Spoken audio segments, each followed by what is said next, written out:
Chegou a hora da série Campeões do Brasil. Hoje é dia de contar a história dos 6 títulos do São Paulo. E convidamos um torcedor bem conhecido daqui da telinha da Globo para narrar as conquistas do tricolor paulista, o ator Rodrigo Lombardi.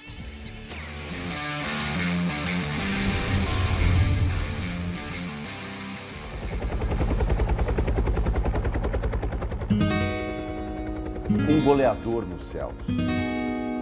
Uma reunião olho no olho. E aí, como é que nós vamos ficar? Se o senhor falar que nós vamos ficar juntos, eu rasgo essa proposta aqui. Um craque iluminado. Parece uma coisa assim, o homem lá em cima. Ele falou, vai que essa bola vai cair pra você. Eu falei, pô, obrigado, meu Deus. E a bola caiu. Bastidores que ajudam a contar como o São Paulo acumula recordes no campeonato nacional. Maior vencedor de jogos, líder de pontuação na era dos pontos corridos. Ninguém ganhou mais títulos desde que o torneio passou a ser chamado de Campeonato Brasileiro em 1971. Motivo de muito orgulho para mim. Filhos de filhos são paulinos e que foram nascendo e vendo aquele time vencedor. Se essa história fosse uma peça de teatro, um filme, uma obra a contar as glórias do tricolor, daria para dividir em 2 atos a história dessas 6 conquistas. As 3 mais recentes vieram em sequência, em ambientes semelhantes e com avassaladores protagonistas, com a mania de vencer, de vibrar, levantar o troféu. Já as 3 primeiras tiveram pouco em comum. Heróis diferentes, momentos distintos, anos de intervalo. Viram o Brasil ir da ditadura à democracia, os jogadores ganharam prêmios do Cruzado ao Cruzeiro, foram de Belo Horizonte ao interior de São Paulo. É longe do Morumbi que se deve começar a lembrá-las.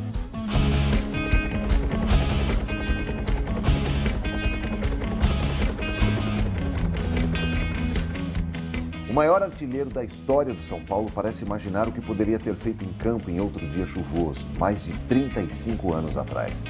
Era a grande final do Brasileiro de 77. Porém, Serginho Chulapa estava fora.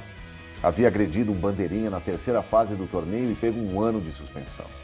Ainda houve tempo de fazer 2 gols na semifinal, uma vitória por 3-0 sobre o Operário de Campo Grande, uma das surpresas do torneio. O São Paulo estava classificado à decisão, mas o favoritismo passava longe. O São Paulo realmente era uma equipe inferior à do Atlético. O Atlético estava Paulo Isidoro, Toninho Cerezo, João Leite. E o Atlético Mineiro ainda queria contar com Reinaldo, artilheiro do campeonato, mas também suspenso para o único jogo da final em Belo Horizonte. Rubens Minelli, técnico do São Paulo, não queria ficar para trás. Se recuperando de uma cirurgia na capital paulista, o meia Muricy recebeu um telefonema. Perguntaram se eu podia localizar o Serginho Chulapa e levar ele para o aeroporto e alugar um avião para levar ele para Belo Horizonte. Eu falei, só isso? Eu falei, o avião, essas coisas, tudo bem, que eu vou lá e posso alugar, mas para achar o Chulapa essa hora. Ainda bem que ele sabia os lugares que eu ia, os barzinhos que eu frequentava, então ele me achou, entendendo? Ele tinha essa missão de me achar naquela cidade tão grande, né? Então ele conseguiu me achar, aí quando ele me falou, você vai para Belo Horizonte, pô, vou fazer o que em Belo Horizonte, né? Não, se o Minelli mandou você ir, tá, então tá bom. Aí fui para casa, peguei minha roupa, peguei minha mala, e o Muricy me deixou em Congonhas. Serginho reviveu esta emoção a convite do Esporte Espetacular. Refez parte do trajeto daquele domingo sobrevoando o Mineirão. Naquela época, em 77, o tempo estava desse jeito, cara, porque vai chovendo muito, né? E realmente, aquele dia eu tremi na base. Tremi na base, que era na época, não era jatinho, era um teco-teco, né? Mineirão lotado, entendeu? Dava pra sentir a emoção no alto, lá dentro do avião, né? Voltando ao tempo, eu tô sentindo uma emoção muito grande, como se fosse aquele dia da decisão para ter admitido. Então ali que foi o sofrimento nosso. Tudo não passou de uma estratégia para esquentar ainda mais a decisão. Serginho acabou mesmo vendo o jogo de uma das cabines do Mineirão após causar alvoroço na imprensa com o boato de que iria jogar. Foi uma coisa absurda, cara. É uma correria para lá e para cá. Falei, o que está acontecendo, né? Nem Serginho nem Reinaldo puderam entrar em campo. E sem os artilheiros não teve gol no jogo. 0-0, decisão por pênaltis. Momento de Valdir Pérez. Antes mesmo de qualquer cobrança, ele foi implacável com os batedores na conversa ao pé do ouvido. O gol vai ficar pequeno, eu pego o pênalti pra caramba, você vai errar. Mesmo com os São Paulinos errando as duas primeiras cobranças, faltou tranquilidade aos atleticanos, que chutaram por cima 3 batidas. O Márcio ele abaixou para botar a bola no lugar, eu passei a mão no Márcio. Né? Aí ele olhou para mim e sei lá se ficou assustado o que aconteceu. E aí ele acabou batendo do pênalti fora. Quando ele bateu, você vê, inclusive ele bateu num canto e eu estava indo para o outro. Aí eu fiz a meia volta e voltei e já saí vibrando. Campeão brasileiro São Paulo Futebol Clube! A festa do São Paulo em pleno Mineirão!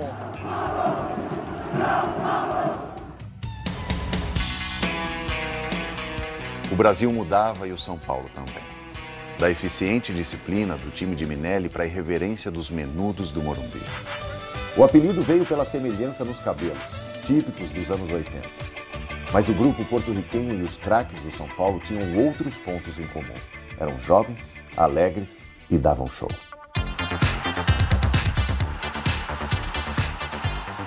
Ao lado do maestro Pita, o São Paulo tinha um trio ofensivo que esteve presente na Copa de 86.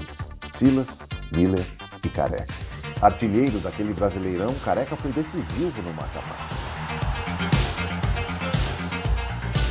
Careca, chegou o toque de gênio, a bola aí entrando, bateu. Na semifinal, jogo contra o América. Garantiu a classificação. Na primeira final, empatou o jogo, deixando para Campinas a definição do título entre São Paulo e Guarani. Foi um jogaço, empate em 1-1 no tempo normal. Mas as maiores emoções ficaram para a prorrogação. O Guarani saiu atrás, mas conseguiu a virada. Tem uma imagem que eu não esqueço nunca, que no momento que o João Paulo roubou a bola e fizeram o terceiro gol, o Dario encostou na trave e falou, não dá mais, não dá mais. Eu falei, Dario, dá, não dá mais, falta, sei lá, 2, 3, 4 minutos, não lembro. Eu falei, Dario, está acontecendo tanta maluquice no jogo que vai dar. O jogo estava perto do final e o Guarani já comemorava o título com o hino do clube tocando no brinco de ouro. Chutei a bola para o Wagner Basílio e eu falei, chuta, chuta, e ele vacilou e deu um bicão na bola. O Pita ganhou a dividida com o Ricardo Rocha, surpreendente, e a bola caiu do lado esquerdo para o Careca. Parece uma coisa assim, o homem lá em cima, ele falou, vai que essa bola vai cair para você. Eu falei, pô, obrigado, meu Deus, e a bola caiu.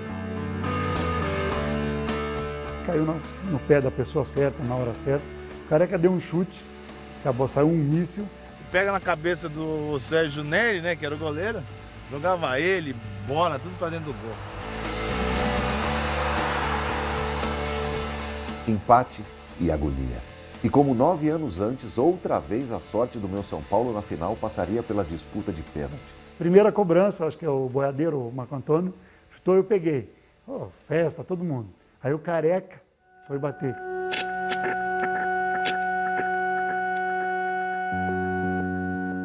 Você tá bem, você tá demais, não sei o que, você vai bater o primeiro pênalti. Eu falei, eu? Você? Eu falei, tá bom, vou lá bater. Pô, na mão do Sérgio Neri. João Paulo do Guarani também errou a cobrança e naquela noite maluca de tantas viradas, o gol do título poderia ser de Wagner Basílio, o zagueiro que havia falhado no terceiro gol. Ele foi chutar a bola, meu Deus, a bola saiu tum, tum, tum. Aquilo na cabeça de quem está lá, para ser campeão ou não, é uma eternidade. A bola não chega, não demorou umas 2 horas para a bola ir do pênalti ao gol. Aí o Sérgio Neri coloca a mão e a bola faz caprichosamente esse movimento. Aí sim, aí nós ganhamos, aí acabou.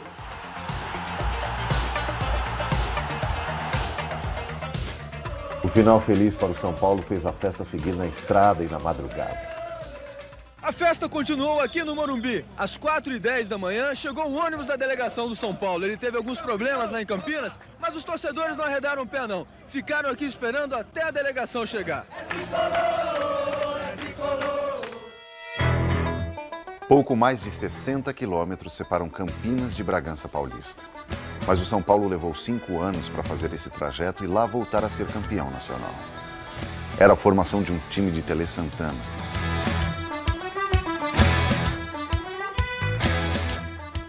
Uma das coisas que o Tele me ensinou de mais bonitas é ter o prazer da vitória coletiva, né? Bem jogado. O Brasileiro de 1991 tinha um regulamento simples. O São Paulo foi o melhor da primeira fase, por isso mesmo pôde empatar os 2 jogos com o Atlético Mineiro e ir para a final. Do outro lado, uma surpresa do interior, o Bragantino. O time era superior ao do Bragantino, mas o Bragantino tinha uma grande equipe e tinha esse peso em cima da gente, da obrigação de vencer, da obrigação de sair campeão. Cafu avança pela direita e cruza. Bernardo cabeceia, ela explode na trave. Miller erra e Tilico marca. O gol que o São Paulo precisava. Tilico saiu da reserva para ser o herói da noite. A partida decisiva aconteceu na pequena Bragança Paulista. O time da cidade havia sido campeão paulista na temporada anterior e tinha Mauro Silva e Carlos Alberto Parreira, que 3 anos depois ajudariam o Brasil a ganhar a Copa do Mundo. Tudo isso fazia Bragança se animar com a possibilidade de festejar o Brasileirão.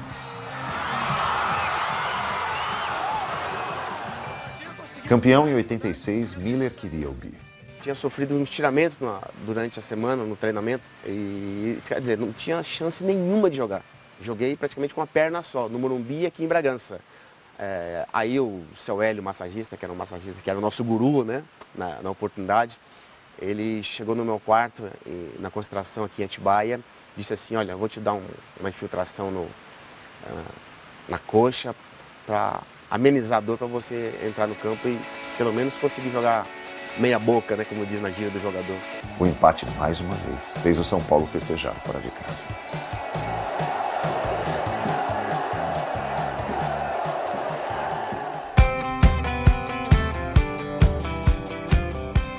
Depois da terceira conquista nacional, o São Paulo partiu para o mundo.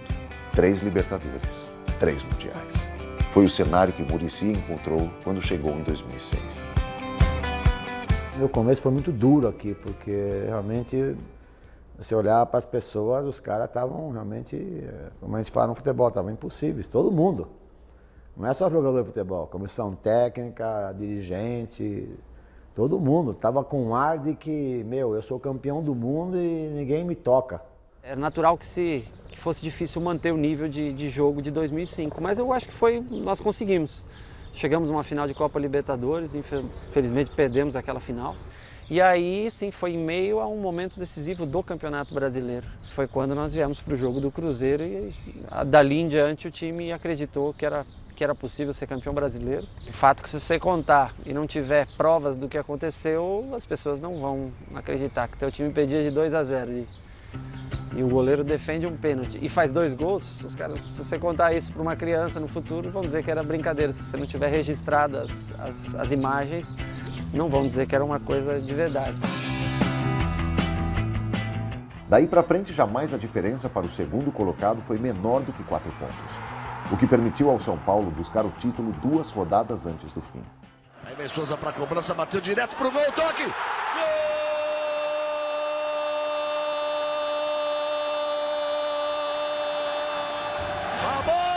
Número 3! Mas, diante do Atlético Paranaense, o apito final não significou o começo da comemoração. Com o empate em 1-1 no Morumbi, o São Paulo teve que esperar o fim da vitória do Paraná sobre o Inter para conquistar pela primeira vez um campeonato brasileiro em casa. Pode gritar que é tetracampeão brasileiro de futebol, o tricolor! Na hora que o placar eletrônico anuncia o fim do jogo e a conquista do campeonato, para mim, foi muito especial.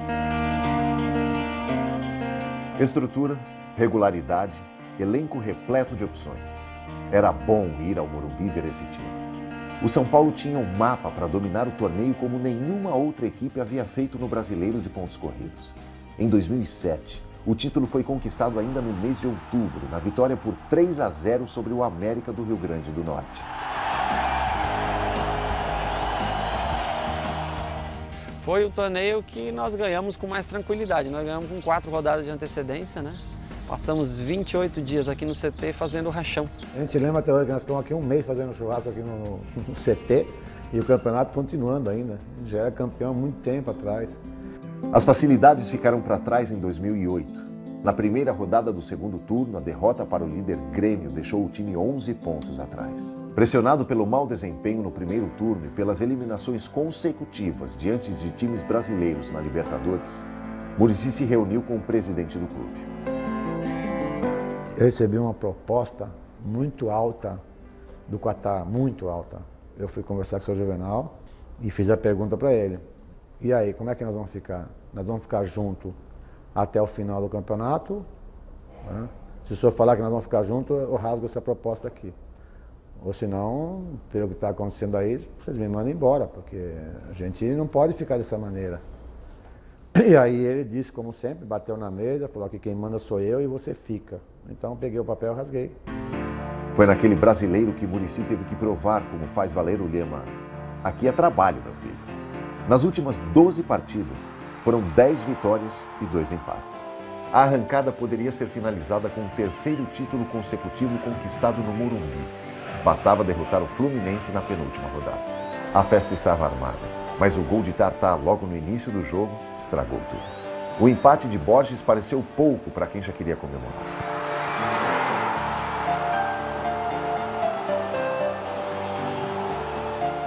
Aquele jogo nós não jogamos bem e todo mundo lamentou muito aquele ponto. E quando eu parei para pensar, eu disse, poxa, esse ponto nos dá o direito de jogar por um empate contra o Goiás. Sem poder atuar no Serra Dourada, o Goiás levou o último jogo do campeonato para o Gama, no Distrito Federal.